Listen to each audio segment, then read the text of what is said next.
मैं हूं एडवोकेट सत्य प्रकाश और जैसा कि आप सबको पता है कि भारत में 3 नए क्रिमिनल कानून 1 जुलाई 2024 से लागू हो गए और इन तीनों कानूनों को बनाने के पीछे जो सरकार और जो लॉ कमीशंस और जो कमिटियां बनी उनका एक ही उद्देश्य था कि भारत में क्रिमिनल जस्टिस सिस्टम को फास्ट किया जाए और जो क्रिमिनल जस्टिस सिस्टम में कमियां हैं उसको खत्म की जाए। इन तीनों कानूनों में नया क्या है उन सभी विषयों पे मैं एक एक करके बात करूंगा, लेकिन आज मैं इस कड़ी में एक बहुत इंपॉर्टेंट सेक्शन और जो बहुत महत्वपूर्ण चीज जोड़ी गई है वो है इलेक्ट्रॉनिक रिकॉर्ड से संबंधित। आज दुनिया में जहां तकनीक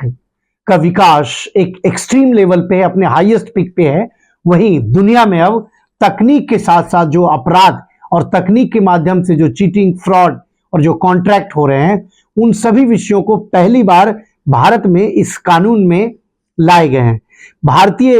साक्ष्य अधिनियम और भारतीय न्याय संहिता दोनों में एक सबसे कॉमन और इंपॉर्टेंट चीज है कि डॉक्यूमेंट को परिभाषित किया गया है। भारतीय साक्ष्य अधिनियम का सेक्शन 2D बहुत महत्वपूर्ण है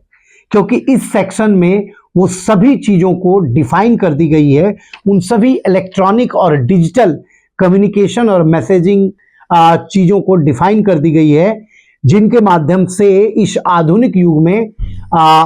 संचार और अपराध हो रहे हैं। अब मैं आपको बता दूं सेक्शन 2D में क्या डिफाइन किया गया। डॉक्यूमेंट मींस उन सभी चीजों को जैसे कि recording, digital records, electronic gadgets, map, plate, stone, caricature, emails, server, documents on computers, laptop, smartphone. पहली बार दुनिया के किसी देश में इस प्रकार की डिजिटल जो चीजें हैं उनको डिफाइन किया गया है। स्मार्टफोन के साथ साथ messages, website, locational evidence and voice mail messages stored on digital devices, इन सारी चीजों को भारतीय साक्ष्य अधिनियम 2023 में डिफाइन कर दी गई है।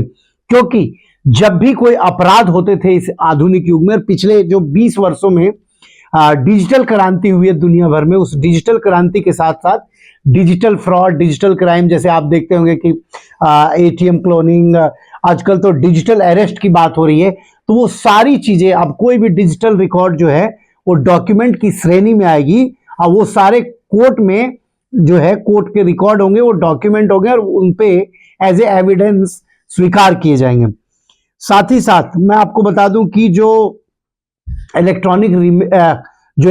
रिकॉर्ड्स में सर्वर, ईमेल्स और लॉग्स होंगे, उन सारी चीजों की जो स्पेसिफिक डिटेल्स होगी, जैसे कि आईपी एड्रेस जो है, ये सारी चीजें अब रिकॉर्ड में शामिल की जाएगी।